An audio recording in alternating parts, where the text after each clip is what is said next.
Thank you so much. మీ beautiful హార్ట్తో beauty సినిమాకి సపోర్ట్ చేస్తున్నందుకు థ్యాంక్ యూ సో మచ్.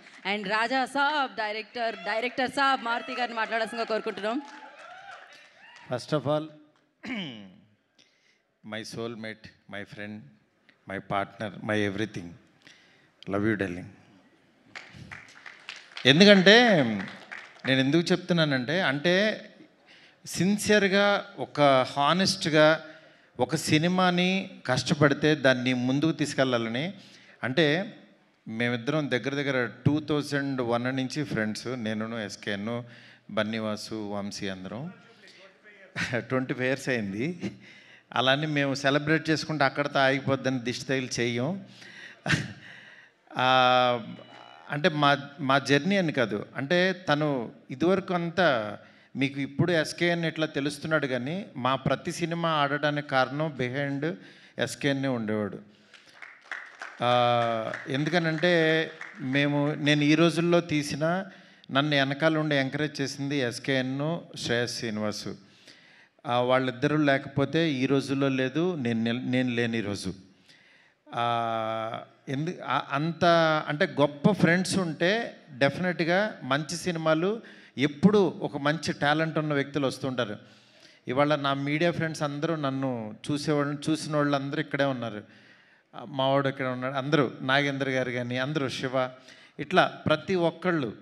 అంటే ఈరోజు నేనేదో బ్యూటీ ఫంక్షన్ జరుగుతున్నట్లేదు, ఇది ఒక ఎమోషనల్గా టర్న్ అయిపోయింది ఇక్కడ. ఈ సినిమాకి ఏంటంటే first 2 years back Vinayaka Chavithi రోజు నాకు సుబ్బు, నాకు మంచి ఫ్రెండు, అయితే ఎప్పుడు గ్రూప్లో మాట్లాడుతూ ఉండేవాడు, ఎప్పుడు ఒక కథ చెప్తూ ఉండాడు. కథ ఆయన క్రైమ్ స్టోరీలు చెప్తూ ఉండేవాడు. కాబట్టి ఎప్పుడు నాకు చెప్పినప్పుడల్లా మీ దగ్గర ఈ పాయింట్ ఉందంటే ఆ పాయింట్ అల్లండి, ఆ పాయింట్ అయితే కనుక నా దగ్గరికి రండి అనేవాడిని. అదే కథ ఈయన చేసి తీసుకొచ్చాడు. చెప్పిన తర్వాత అదే రోజు అన్న, ఈ సినిమా నేను ఎక్కిస్తున్నా, మీరు వెళ్ళిపోండి అన్న.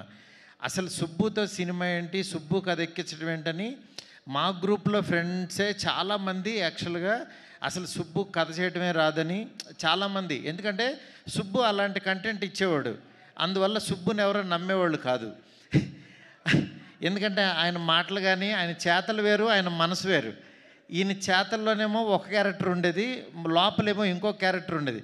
ఆ క్యారెక్టర్ నాకు కనపడేది, మిగిలిన వాళ్ళు ఎవరికి కనపడే కాదు. అంటే ఆయన చూస్తేనేమో లారీ డ్రైవర్ లాగా ఉండేవాడు, అంత సాఫ్ట్ క్యారెక్టర్. కథ ఎలా వేసేవాడు ఈయన, ఇంత బ్యూటీ అని ఎలా రాస్తాడు ఇతను, కోకిల అనే టైటిల్ పెట్టి ఆయన ఆహార్యానికి దానికి సంబంధం లేదేంటి అనుకునేవాళ్ళు. నిజంగా అంటే మా ఎస్కే అని చెప్పినట్టు యాక్చువల్గా బుక్ కవర్ చూసి ఈ చెప్పలేమన్నట్టు ఆయన మనసులో నిజంగా చాలా సాఫ్ట్ పర్సనే ఉన్నాడు. వాళ్ళ వైఫ్కిను పిల్లలకి తెలుసు, తర్వాత మేబీ నాకే తెలుసు అనుకుంటున్నాను. అలాంటి ఒక గొప్ప కథని, అంటే ఇద్దరు ఆడపిల్లల తండ్రిగా అతను ఇన్సైడ్ ఆ ఫాదర్ ఫీలింగ్ని ఎగ్జాక్ట్లీ పేపర్ మీద పెట్టి చెప్పాడు. చెప్పిన తర్వాత ఈ కథ ఎక్కాలనంటే అవతలోడు కూడా ఒక ఫాదర్ అయి ఉండాలి, అతను కథ వినేవాడు కూడా. వెంటనే నేను నిమ్మగల ప్రసాద్ గారు, అప్పుడే మేమేదో మాట్లాడుకుంటున్నాం వేరే దాని గురించి, ఆయన దగ్గరికి పంపించా. ఆయన చాలా ఎగ్జైట్ అయిపోయాడు, నిజంగా చాలా అద్భుతంగా ఉంది సినిమా, సూపరు, ఇది సార్ అది సార్ అని చెప్పారు. చెప్పిన తర్వాత మళ్ళీ కూర్చుని యాక్చువల్ నిమ్మగల ప్రసాద్ గారికి నచ్చింది, ఎక్కిస్తున్నామని చెప్పాను. దాని తర్వాత ఒకసారి దీనికి ఏంటంటే చాలా ఇన్సెక్యూరిటీ. ఫస్ట్ అసలు కథ కంటే పక్కనోడు మన గురించి ఏమనుకుంటున్నాడు, డైరెక్షన్ డిపార్ట్మెంట్ నమ్మడు, ఇంకెవరినే నమ్మడు ఆయన.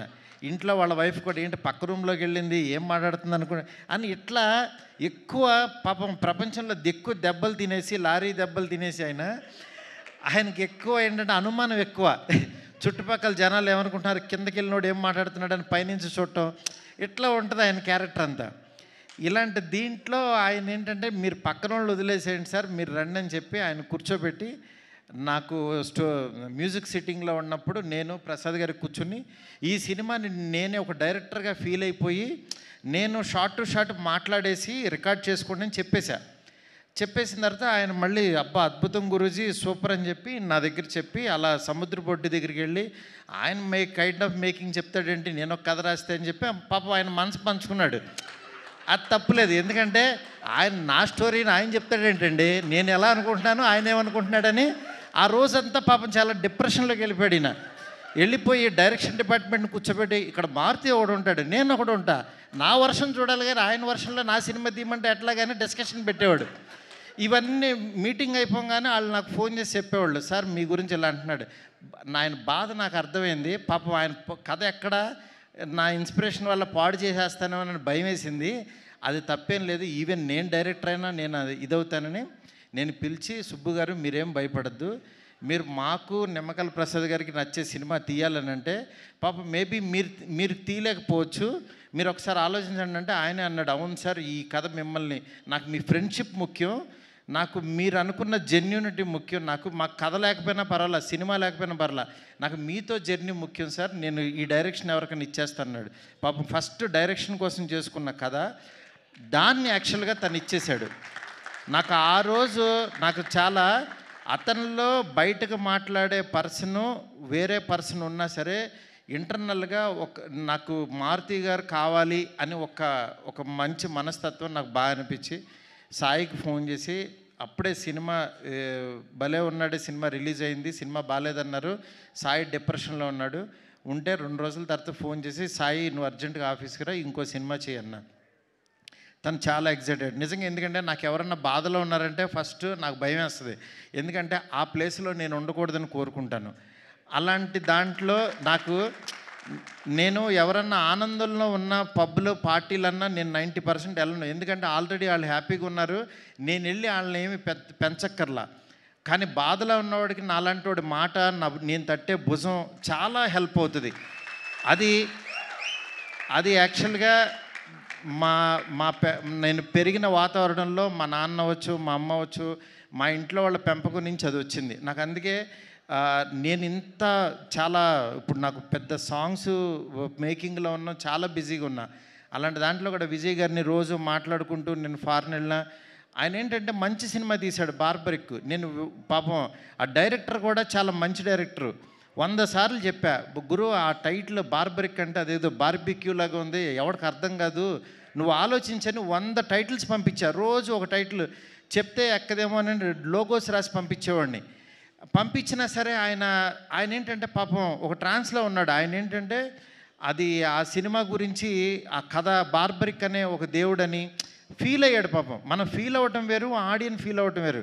ఆడియన్ మనసులో లేని దేవుణ్ణి మనం తీసుకెళ్ళాం. ఇది చెప్పినా సరే నేనేంటంటే యాజ్ ఎ డైరెక్టర్గా ఇంకో డైరెక్టర్ నేను ఫోర్స్ చేయలేనని యాక్చువల్గా నేను అది సర్లే మీరు నమ్మారు కదా వెళ్ళిపోండి అని చెప్పి అన్నాను. అది అలాగే వెళ్ళిపోయింది. చివరికి యాక్చువల్గా ఆయన మంచి సినిమా తీసి చూడలేదని చెప్పుతో కొట్టుకున్నాడు. నాకు చాలా బాధ అనిపించింది. డైరెక్టరు, కళాకారుడు 10 మందిని క్రియేట్ చేసేవాడు అలాంటి పిచ్చి పనులు చేయొద్దు దయచేసి. ఎందుకు చెప్తున్నానంటే ఆడియన్స్ని రప్పించడానికి ఎన్ని పిచ్చి మాటలు మాట్లాడుతున్నారంటే, బూతులు మాట్లాడుతున్నారు, చొక్కా తీసు తిరుగుతాను అంటున్నారు, అసలు సినిమాలే మానేస్తానంటున్నారు. అసలు ఒక సినిమా ఆడకపోతే నువ్వు ఎంత దిగజారిపోతావా, ఎంత దారుణంగా మాట్లాడతారా అంటే, ఈ సినిమా కాదు ఇంకో సినిమా ఆడుతుంది, అంతేగాని సినిమాలు మానేస్తా, నేను రాను, ఎవరిని చూడొద్దు, చొక్కా ఇప్పదీసి తిరుగుతా, బూతులు మాట్లాడతారు. ఏంటి అసలు ఇది? ఏ కల్చర్ ఎటు వెళ్ళిపోతుంది? ప్రతి సినిమాకి చూస్తున్నా, మనం ఏదన్నా కొంచెం కాంట్రవర్సల్గా మాట్లాడితే సినిమా వెళ్తుంది, బూతులు మాట్లాడితే సినిమా చూస్తారు. నేను రాసినన్ని డబుల్ మీనింగ్ డైలాగులు నేను కూర్చుంటే నాకంటే గొప్పగా ఎవడో రాయడు, గుర్తుపెట్టుకోండి. కానీ నేను ఎందుకు రాయట్లేదు? బస్ స్టాప్ అనే సినిమాతో ఆపేశాను నేను. ఎందుకు రాయట్లేదు? డబ్బులు సంపాదించడం నాకు రాదా? నేను బ్యూటీ లాగా 4 రోజులు కూర్చున్నానంటే 100 డైలాగులు ఇస్తాను ఇట్లాంటి సినిమాకి. ఎందుకు తీస్తున్నావు? ఫ్యామిలీస్ రావాలి, మంచి సినిమా, క్వాలిటీ సినిమా ఇవ్వాలి. ఈ రోజుల్లో బస్ స్టాప్లో డబుల్ మీనింగ్లు, బూత్ డైరెక్టర్ అనేవాడు 400 కోట్లతో రాజాసాబ్ తీస్తున్నాడు. వాడి ఎదుగుదల చూడండి, వాడి గ్రాఫ్ చూడండి, వాడి కెరీర్ చూడండి. నేను అది చెప్తున్నా, ఊరికినే డైరెక్టర్లు అయిపోరు. ఊరికే పాన్ ఇండియా స్టార్ వచ్చేసి ఒక ఫ్లాప్ సినిమా తర్వాత పిలిచి ఎదురుగుండా కూర్చోబెట్టి సినిమాలు ఎవరు ఇక్కడ? ఊరికినే సినిమాలు ఇచ్చారు అని అంటే, ప్రభాస్ వాళ్ళ మనసులో నేనున్నా, మేమిద్దరం ఎంత ప్రేమలోనో నాకు తెలుసు. నా మెసేజ్లు చూస్తే ఆయన ఎంత ప్రేమిస్తున్నాడో నాకు తెలుసు. ఇవన్నీ నేను తర్వాత వచ్చినప్పుడు మాట్లాడతా. బట్ యాక్చువల్గా నేను ఎందుకు చెప్తున్నానంటే, ఇదంతా సినిమా ఆడించాలని చాలా ఒక ఫ్రస్ట్రేషన్తో, ఒక స్ట్రెస్తో, ఒక ప్రీ రిలీజుల్లోనో దేంట్లోనో ఇష్టం వచ్చినట్టు మాట్లాడుతున్నారు. అలా కాదు. సినిమాని నమ్మండి, కంటెంట్ నమ్మండి. జనం ఎప్పుడూ మంచి సినిమా తీస్తే చూస్తారు. మనం 1000 రూపాయలు పెట్టి వాళ్ళ జేబుల్లోంచి దోచేస్తున్నాం.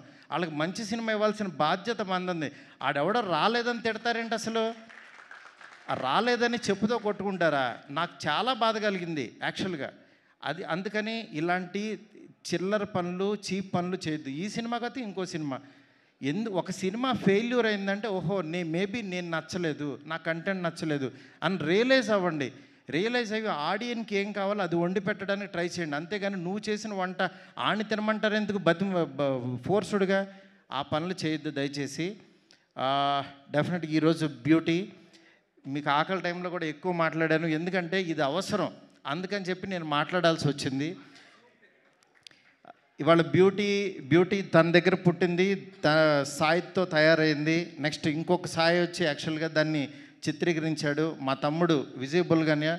నిజంగా అంటే ఒక అభిమానం ఏదో ఇది ఉంటుంది, అట్లా విజయబుల్గానికి అద్భుతమైన మ్యూజిక్ ఇచ్చాడు. నెక్స్ట్ దీన్ని నడిపించిన వెనక నుంచి నిమ్మకాయల ప్రసాద్ గారు, ఆయన ఒక బ్రదర్ లాగా అయిపోయాడు నాకు, ఒక ఎమోషనల్గా. ఆయన పేరు రాజాసాబ్ రిలీజ్ అయిన తర్వాత నిమ్మకాయల ప్రసాద్ అనే పేరుని ఎవడో మర్చిపోడు, గుర్తుపెట్టుకోండి. ఎందుకనంటే ఆ పేరుకి అంత వాల్యూ తెచ్చేసి ఆ సినిమాలో నేను. అందుకని యాక్చువల్ ఆ పేరు పర్సన్ ఈయనే. సినిమా రిలీజ్ అయిన తర్వాత మీకు అర్థమవుద్ది. అట్లాగే వాసుకి గారు నిజంగా మదర్ క్యారెక్టర్. ఒకరోజు మా కజిన్ ఫోటో తీసి పెట్టింది, ఏంటి గురు ఇలా కొట్టేసింది ఈవిడని. నిజంగా ఆ సీన్లో ఏంటి ఇంత దారుణంగా కొట్టారేంటి అని అనుకున్నాను. కానీ తర్వాత ఆ సీన్ చూస్తే ఏ మదర్ అయినా ఇంకా తక్కువ రియాక్ట్ అవుతుంది, అంత బాగా అసలు యాక్ట్ చేశారు. నిజంగా సినిమా చూస్తుంటే నిన్నెవరో డిస్ట్రిబ్యూటర్స్ సినిమా చూసి వాళ్ళు ఏడుస్తూ వాళ్ళు చాలా ఎమోషనల్ అయిపోయారు డిస్ట్రిబ్యూటర్స్. దానికి కారణం యాక్చువల్గా దీనికి యాక్ట్ చేసిన మదరు ఫాదర్ క్యారెక్టర్స్ వాసుకి గారు, నరేష్ గారు ఎప్పుడు గారు రావు రమేష్ గారు కానీ నాకు, అలాగే మురళీ శర్మ గారు, వీళ్ళు ఎప్పుడు నాకు ఎప్పుడు గుండెల్లో ఉంటారు. ఫోన్ చేస్తే టక్కమని వచ్చి చేస్తూ ఉంటారు. అట్లాగా నాకు నరేష్ గారు ఈ సినిమాకి యాక్చువల్ ఫాదర్ క్యారెక్టర్ చేయాలంటే ఆయన సెట్కి వచ్చి మారుతి గారు మీరు చెప్పారంటే చేసేస్తాను, నా గురించి మీకు తెలుసు కదని చేశారు. నిజంగా సినిమా చూస్తే మీకు అర్థమవుద్ది. ఈరోజు ఎక్కువ మాట్లాడాల్సి వచ్చిందంటే కంటెంట్. సినిమాలో దమ్ముంటేనే ఆ సినిమా మన చేత మాట్లాడేస్తుంది. ఒక్కో సినిమా మనం ఏంటంటే వేగ్గా వచ్చి మాట్లాడేసి వెళ్ళిపోతాం, కానీ ఈ సినిమా అలా కాదు. బ్యూటీ అనేది చాలా గొప్ప సినిమా, ప్రతి తెలుగు వాళ్ళకి పనికొచ్చే సినిమా, ప్రతి తల్లిదండ్రులు చూడాల్సిన సినిమా.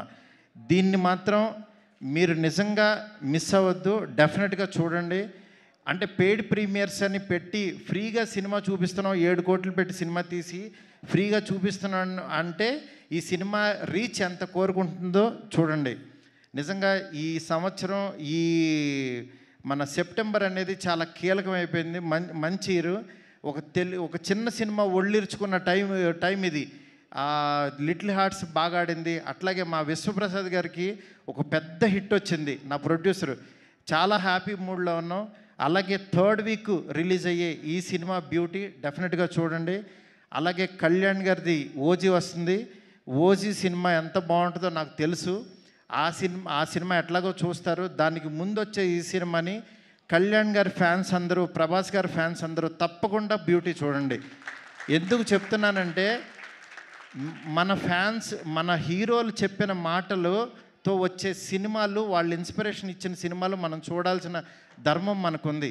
ఎందుకంటే కళ్యాణ్ గారు ఒక ఆడపిల్లకి ఆడపిల్లల పేరెంట్స్ ఎలా ఉండాలని చెప్తే దాని నుంచి ఇన్స్పిరేషన్ తీసుకుని యాక్చువల్గా అల్లిన కథ కాదు ఇది, రియలిస్టిక్గా జరిగిన కథ. వైజాగ్లో ఒక క్యాబ్ డ్రైవర్ కూతురికి జరిగిన ఒక రియల్ ఇన్సిడెంట్ని తీసుకుని కథగా రూపొందించి చేసిన సినిమా. దయచేసి ఎవరు మిస్ అవ్వద్దు, బ్యూటీ చాలా బాగుంటుంది. బ్యూటీ అద్భుతమైన సినిమా. సెప్టెంబర్ 19th థియేటర్లోకి వస్తుంది, డోంట్ మిస్ ఇట్. ఈ సినిమాని మాకు ఎంకరేజ్ చేసిన ఆదిత్య మ్యూజిక్ కానీ, అట్లాగే జీ వరల్డ్ కానీ, జీ మ్యూజిక్ వాళ్ళు, నెక్స్ట్ జీ టీమ్ అందరికీ కూడా చాలా చాలా థ్యాంక్స్.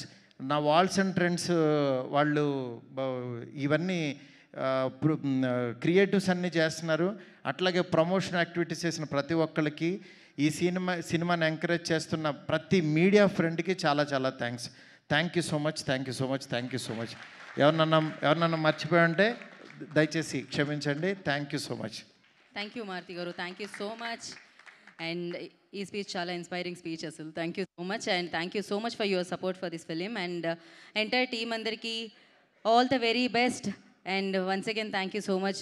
వేదిక మీద ఉన్న వారందరికీ ఎస్కేఎన్ గారికి స్పెషల్ థ్యాంక్స్ తెలియజేసుకుంటున్నాం. అండ్ మారుతి గారు special thanks to you. Naresh గారు thank you. And everybody congratulations. Firstly మంచి బజ్తో రిలీజ్ అవుతుంది సెప్టెంబర్ 19కి. ఓకే, మీరు వీళ్ళిద్దరి గురించి చెప్పాలి. నీ అమ్మాయి ఎంత పెట్టల్లే ఎంత ఉంది, కానీ సినిమా ఎంత బాగా చేసిందంటే, అంటే మన తెలుగు ఆడపిల్లలు కూడా అంటే చాలా బాగా యాక్ట్ చేస్తున్నారు. కానీ ఈ అమ్మాయి ఒరిస్సా అండి, లాంగ్వేజ్ తెలియదు, ఓన్లీ ఎమోషన్ పట్టుకుని లైన్ టు లైన్ యాక్ట్ చేసింది. మీరు సినిమా రిలీజ్ అయిన తర్వాత మనకు బయటికి రాగానే వీళ్ళిద్దరు స్ట్రాంగ్గా గుర్తుండిపోతారు. అంత గొప్పగా యాక్ట్ చేశారు. అంకిత్ గురించి యాక్చువల్గా సినిమా అంతా నార్మల్గా ఉంటాడు, లాస్ట్ హాఫ్ అన్ అవర్ ఇంకొక షేడ్లో చూపించాడు. నిజంగా అది కేవలం ఆర్టిస్ట్ అయితేనే చేయగలడు. అది అగైన్ హీ ప్రూవ్డ్. అంటే నేను ఇతను సార్ అంకిత్ మంచి యాక్టర్ ఇది అని చెప్తున్నారు. జోహార్ అనే సినిమా చూశాను, దాని తర్వాత ఈ సినిమా చూసిన తర్వాత మాత్రం అంకిత్ బయట ప్రతి ఒక్కడికి గుర్తుండిపోతాడు. అట్లాగే ఈ సినిమాని ఎడిట్ చేసిన మా ఉద్దవ్కి, ఇంకెవరన్నా మర్చిపోండి సారీ, చాలా చాలా thanks. Thank you all. Thank you sir. ఒక్క పిక్చర్ అంటే సార్, హీరో గారు, హీరోయిన్ గారు, డైరెక్టర్ గారు, నరేష్ గారు, వాసుకి గారు అండ్ ఎస్కేఎన్ గారు ప్లీజ్. అండ్ ప్రొడ్యూసర్ గారు